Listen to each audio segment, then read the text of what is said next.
Welcome back to another episode of Legacy Battle. I'm Michael Adams. My panelists tonight from the Gridiron Battle Zone, Brian King and Dion Reed from Steelers Nation South, Rollo Coughlin. We got a debate here tonight of the greatest LSU Tiger running backs from 1980 on, and we are joined by a former LSU running back who was first team All SEC in 1990, ran for over 2,800 yards at LSU, which is good for sixth all time. First round NFL draft pick by the Kansas City Chiefs, and he'd also go and play with the Raiders all the way until 98. So we want to welcome Harvey Williams. Harvey, thank you so much for joining us. I appreciate it, man. I appreciate you guys having me on your show. I'm ready to go. So, you told me what you guys was going to be doing before the show started, so I'm kind of excited about this. It's the first time I've done something like this. Cool. Excellent. As always, we're going to have a Q&A after, and if you're a big college running back fan, go in our archives. We've done Michigan, we've done Ohio State, and we've done Georgia, so check those out. But we're going to start out tonight with our first LSU running back, and that's going to be Rollo. I got Clyde Edwards-Helaire. He was a four-star recruit from Catholic High in Baton Rouge. He would get limited playing time as a freshman, playing behind future NFL draft pick Darius Geis and Darrell Williams, who actually combined his freshman year for 2,071 rushing yards. He would only log 12 snaps that year, but he would average 15 yards per catch. He would take on a bigger role as a backup to Nick Brossette, accounting for 754 scrimmage yards and 7 touchdowns. That was also Joe Burrow's first year at LSU, along with Jamar Chase and Justin Jefferson. But it was 2017 that Clyde Edwards-Helaire had a truly magical season and one of the greatest offenses in NCAA history, in a year in which Joe Burrow would throw for a ridiculous 60 touchdowns to future first-rounders Justin Jefferson and Jamar Chase, and future second-rounder Terrence Marshall. It was Edwards-Helaire who was the heart and soul of that offense, leading the team in rushing and yards from scrimmage. And he was also third in receptions and total touchdown. His ability to catch out of the backfield and make people miss in the open field, and his breakaway speed made the LSU even more dynamic. Who could forget that the game in 2019 against the classic LSU Alabama, when LSU outdueled Alabama 46-41 with the help of Edwards-Helaire, his 186 scrimmage yards and 4 touchdowns. It was the first time a Saban-led Alabama squad would allow 4 scrimmage TDs in a game. And it was also tough. It was this tough run at the end of the game that put the Tigers ahead by 12 under 2 minutes to go, and his churning run to steal the game for LSU. He was a beast. And he was only like 5. He's only 5'9", that type of stature. And those types I don't think he's that tall. Crazy. So, Harvey, he had, let's just say, the best quarterback in college football, the best wide receiver in college football. How much did that help him? How good is he actually?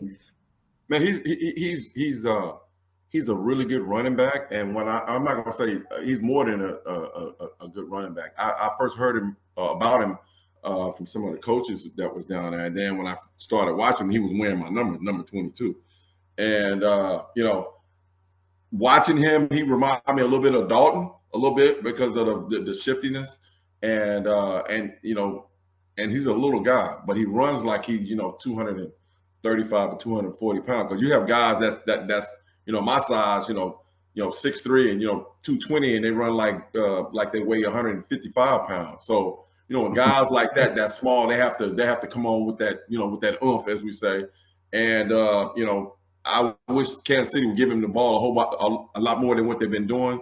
And I think he's probably going to be in in the league for the next 5 to 8 years from now. Excellent.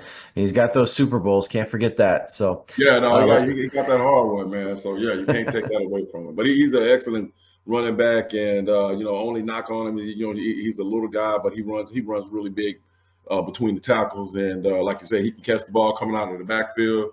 I would put him in the slot. I think he should be playing a whole lot more than what he has been playing the last couple of years. Let's move on to Brian.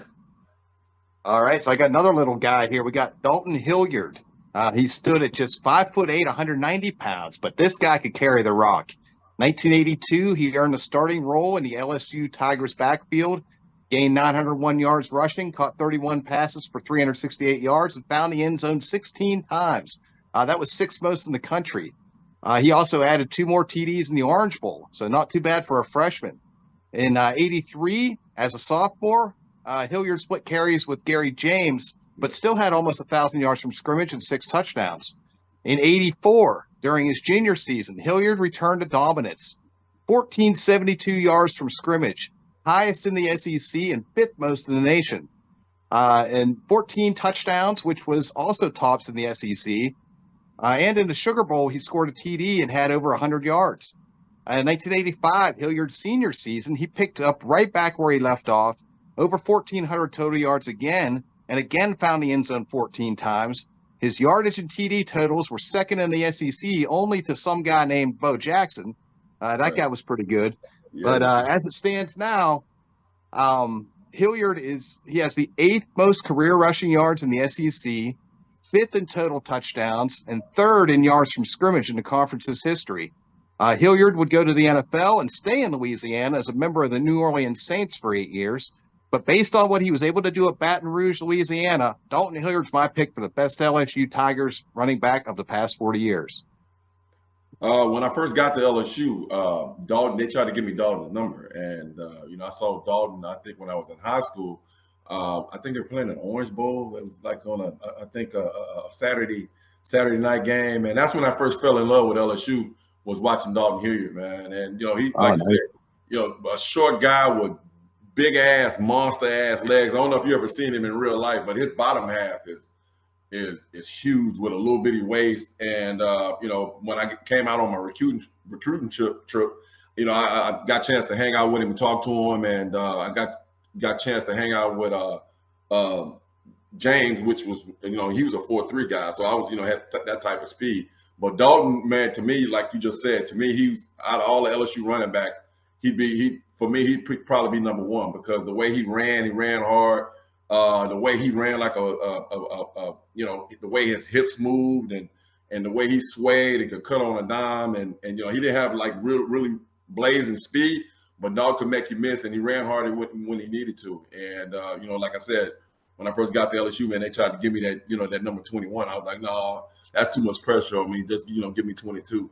But watching his whole career, he was excellent. And then when he went to to the Saints, I got a chance to see a lot of home games of his, and became really good friends with him. And Dalton was a great running back for LSU.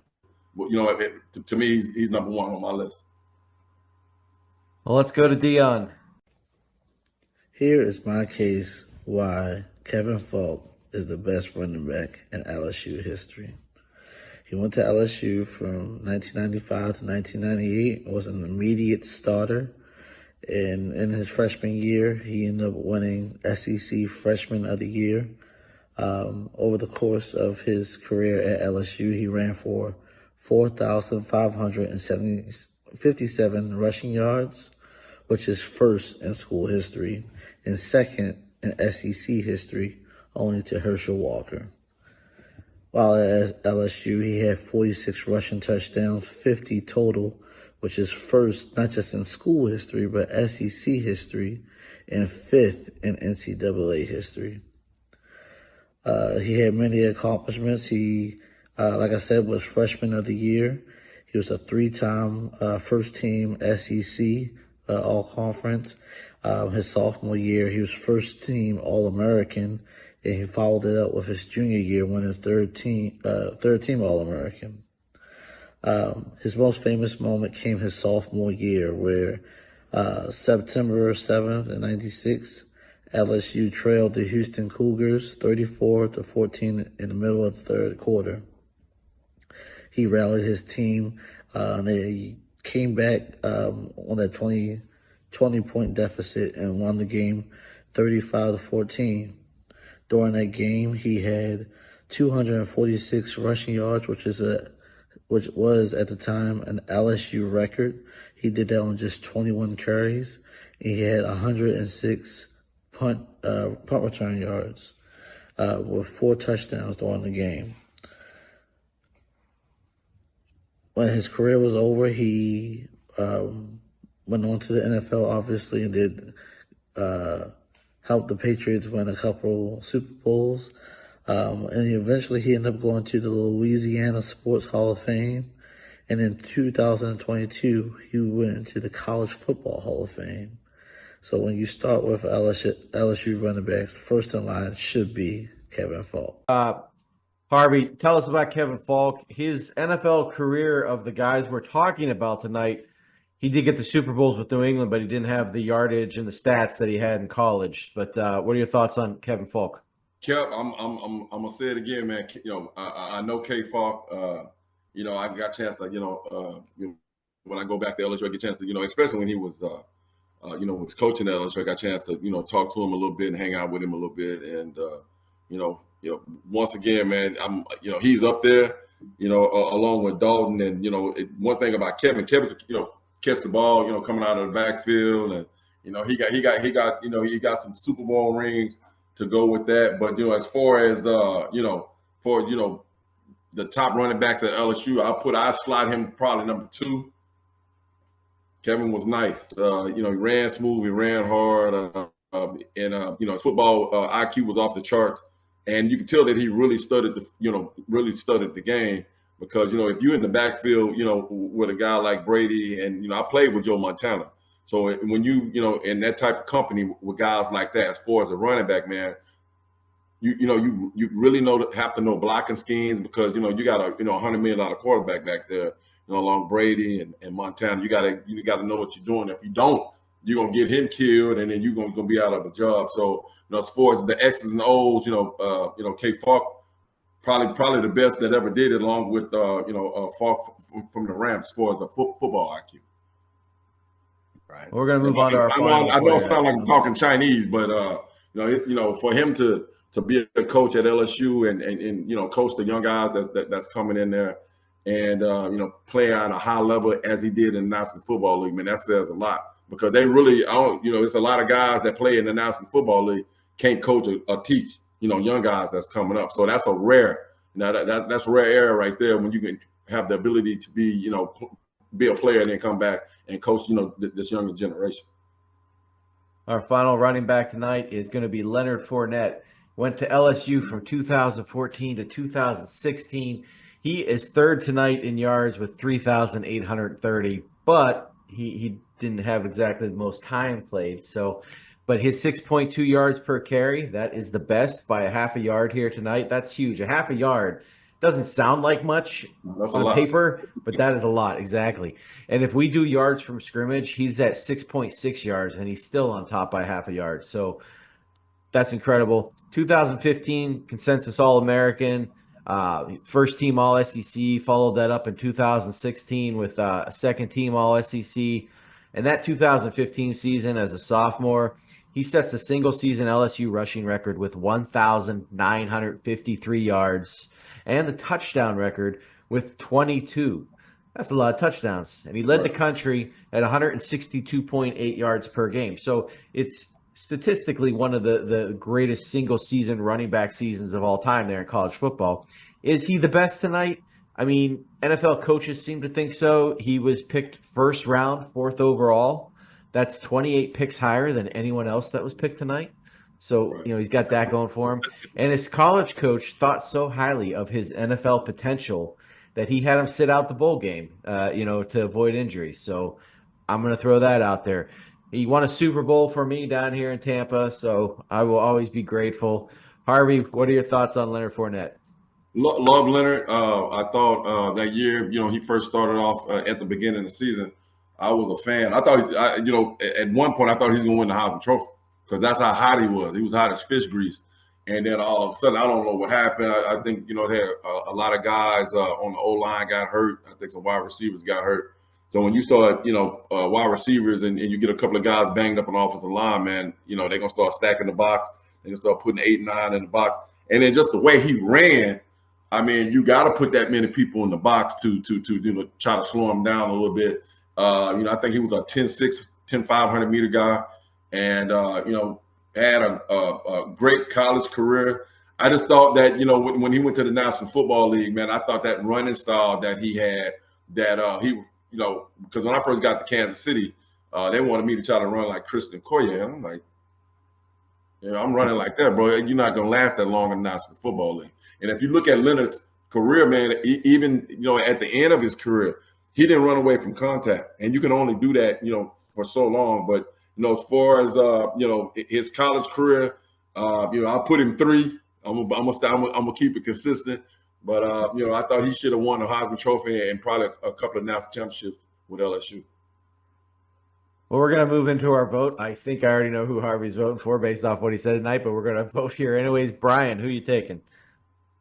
Well, yeah, I can't take Hilliard because that was my guy. So I got to take. I got to go Fournette. I got to go Fournette because man, he looked unstoppable there for a while. Rollo?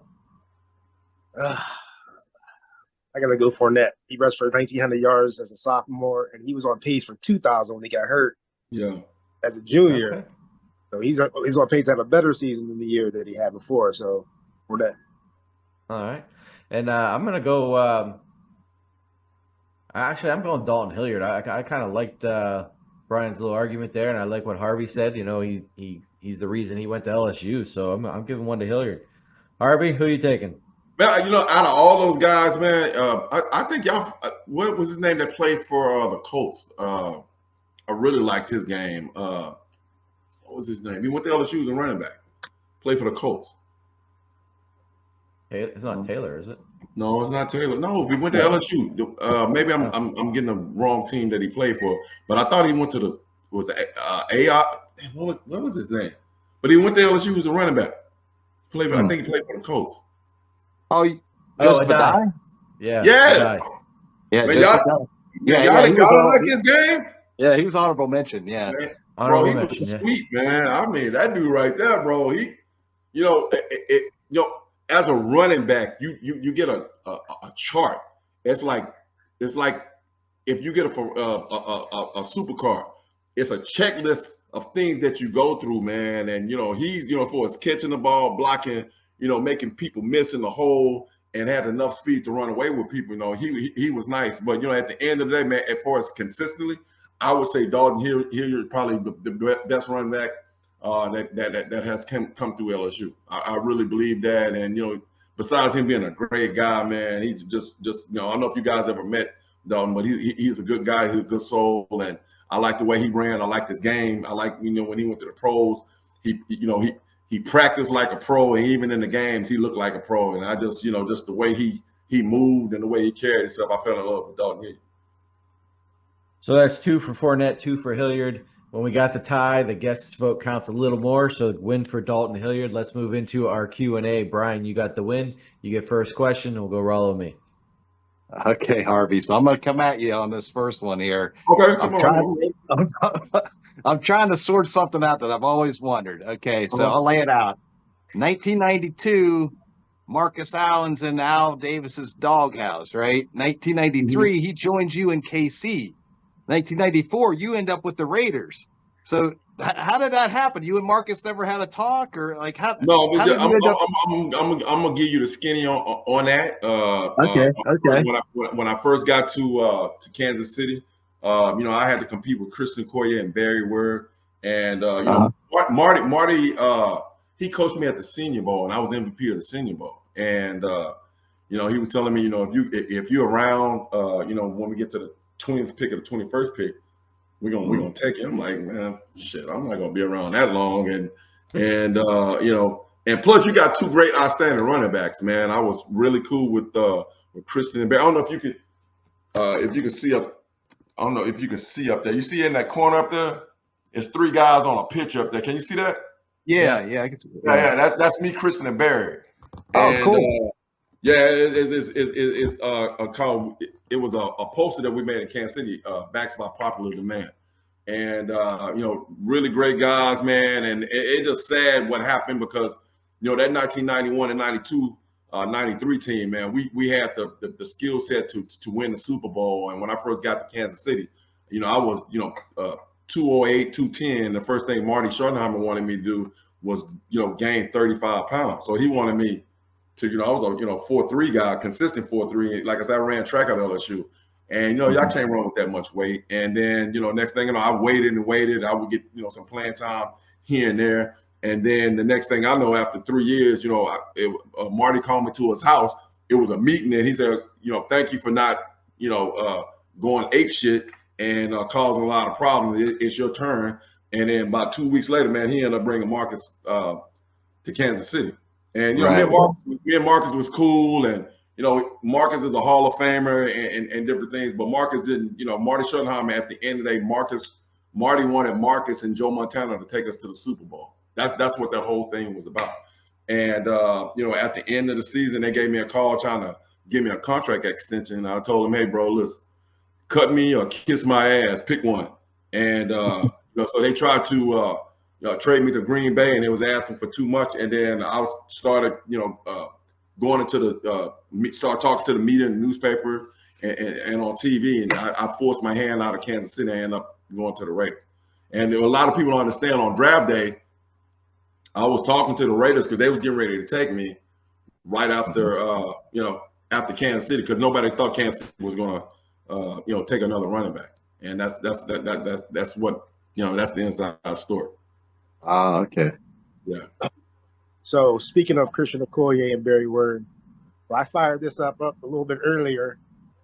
We know how NFL players today, when they get on Madden, they look at their draft grades and their grades and their ratings. You were on Tecmo's Super Bowl. Yeah, Tecmo Bowl. Yeah, I get my nephews like, Tecmo Bowl. You old, Unc. I'm like, man. I used to play. I'm quite sure all you guys used to play Tecmo Bowl too. But yeah, Christian and Barry was rated very high on the Tecmo Bowl, and Bo Jackson was untouchable. If you remember, Right? Yeah. Guys played that game. That was unfair. Bo Jackson, on Tecmo Bowl, you couldn't even tackle him. So, where I come from, you couldn't even play with the Raiders at that time because of Bo. Do you feel like do you recognize it as a big deal that you were part of that franchise? Do you recognize it's a big deal? You know what, bro? It is, because I get so much love from Kansas City.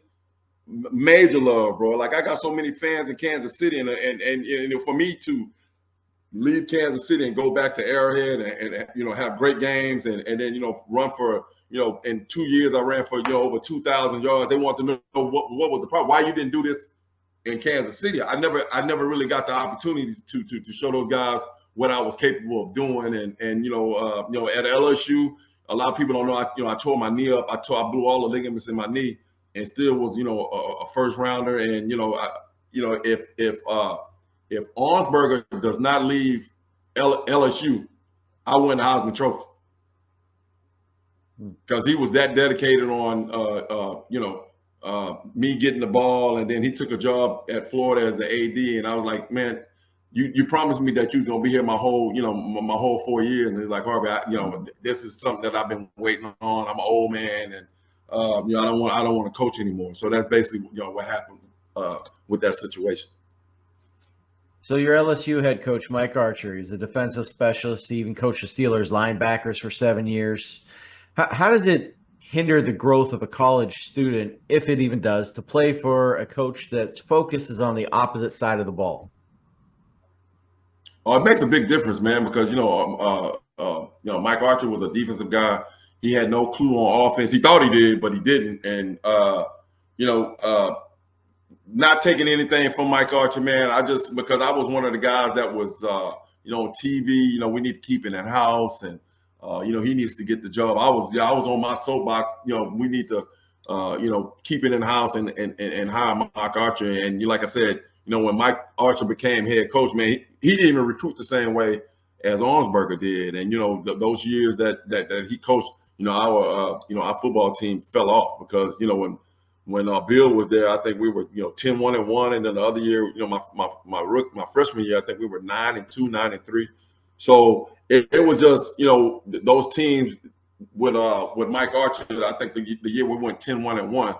That was Bill Arnsberger's team, but they didn't recruit the same way and didn't bring the same type of dedicated kids that came in there, and it just our program had fell off a whole lot. So Harvey, you've been on both sides of one of the best rivalries in the NFL, the Chiefs versus the Raiders. So what can you tell us about the intensity that is felt by both of those teams when they square off? Hey man, it's that rivalry. It's I know a lot of people talk about the Bears and Green Bay Packers, but it's not even it's not even close when it comes to that silver and black and Kansas City and the Raiders. I mean, they hate each other. When I was in Kansas City, I hated the Raiders. My first little league football team was the Raiders. I love the Raiders, but you get that mindset. That when you're playing against that silver and black, man, you don't want to kick their ass. And then when I got on the other side, it was just even more enhanced and more ruthless because once a Raider, always a Raider. And if I had to pick between the two, I'm that silver and black, man, because it's the way that we stick together, and every year they fly us back, and it's just a family atmosphere, and I didn't experience that in Kansas City. I experienced it at LSU, and remind me of Los Angeles, remind me of Baton Rouge, and I had a great time. But I'm part of both of those organizations, and everything that I have right now is because of Kansas City, the Hunt family, and Al Davis, probably the greatest owner that will ever live. A lot of people don't understand. Al Davis, he helped a whole lot of former players and still former players, and he's been dead for for the last 7, 8, 9, 10 years. That's how great that organization is. This is a two-part question. Yes. You are one of the top recruits ever as a running back to come out of the state of Texas. Right. You were supposed to go to Texas A&M, but you went to LSU. So 2 questions. 1, can you go back to the state of Texas? And 2, what made you pick LSU over Texas A&M? I'm back home now. I live in a little town called Katy, so I'm probably about 20 minutes from my hometown in Texas A&M. And I could throw a rock from Hempstead to Texas A&M. And Rob, everybody. I was conditioned as a 7th grader. Everybody thought he's going to Texas A&M, Texas A&M. It was just a little too close for me. And if I went to Texas A&M. I probably would have been home every weekend because it's not that far, probably about 45 minutes to an hour. And I just want to get out of that atmosphere. And then I always do things that people think that I'm gonna do. And I'm my own man, and it was something about putting on that that purple and gold. And I just couldn't see myself going to Texas A&M because I thought Texas A&M at the time was so corny with the whole. You ever seen when the guys in the white tight suits and with the wedgies and all that? I thought I was just too cool to be going to Texas A&M, man. So yeah, they had a story in Sports Illustrated that the day I signed, I was walking down to go sign, and a couple of my classmates started singing the Texas fight song, and I made that story up. That story that actually didn't happen. It was just too close. I just wanted to go out of the state because there was so much pressure. Everybody thought I was going to Texas A&M, and if I could do it all over again, I'd go back to that, to LSU and Baton Rouge, man. It's nothing like it. It's nothing like playing in Death Valley. Even on my fantasy football thing, my name is Death Valley. So if you cut me open, I'm gonna bleed that purple and gold, bro, and then right after that, I'm drained, and then the silver and black will start coming out my nose. So yeah. So we'll get you out of here with this. This is an opinion question. Get your opinion on this. So the NFL today doesn't seem to value the running backs like it did when I was growing up. It's definitely a passing league. We didn't have a first-round running back in the NFL 2024 draft taken. Shocking. That never happened when I grew up. It was tons of running backs right off the bat. Do you see the NFL ever going back to the power running game systems and running backs' importance becoming more valuable again? Because now we see their pays going down because they're not as valuable as they used to be. I think it's sad what's happening to the running back position because if you go back 20, 30 years ago, that was the glory position. Besides quarterback, running back was right up there with that level, man. I think it's going to take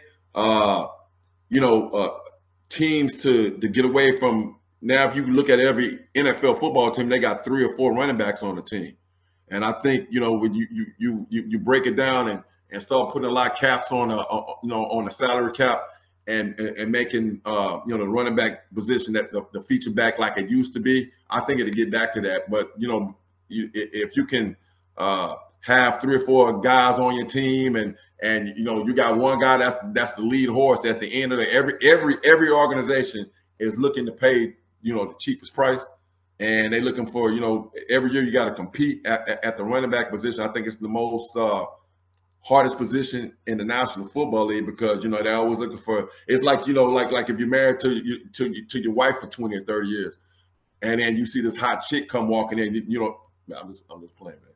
And We're getting you in trouble. yeah, she pulled out the 9mm. She's sitting over there. So you see this hot new chick, man. If you know, if you ain't got to pay, you know, divorce your wife and pay all that money, and then, you know, get the new hot chick that you got to pay less. Basically, it's the same thing in the National Football League, man. So, you know, hopefully, you know, that the position to get back like it was back to the glory days. And, you know, I think it sucks, and it makes me sick to my stomach that, you know what they're doing to the running backs right now. You know, guys like Jonathan Taylor, you know, guys like Kamari and guys like that, man, have to, you know, have to fight for their money, and it shouldn't be like that. Right. Well, thank you so much, Harvey Williams, for joining us. We appreciate you coming on. Hey, man, it's been great. Invite me back, and I like how you guys are doing it, and yeah, I love to come back and talk football with you guys. I appreciate it. We appreciate that. Remind everybody, hit that like, subscribe, notification button. We'll see everybody next time. Have a great night.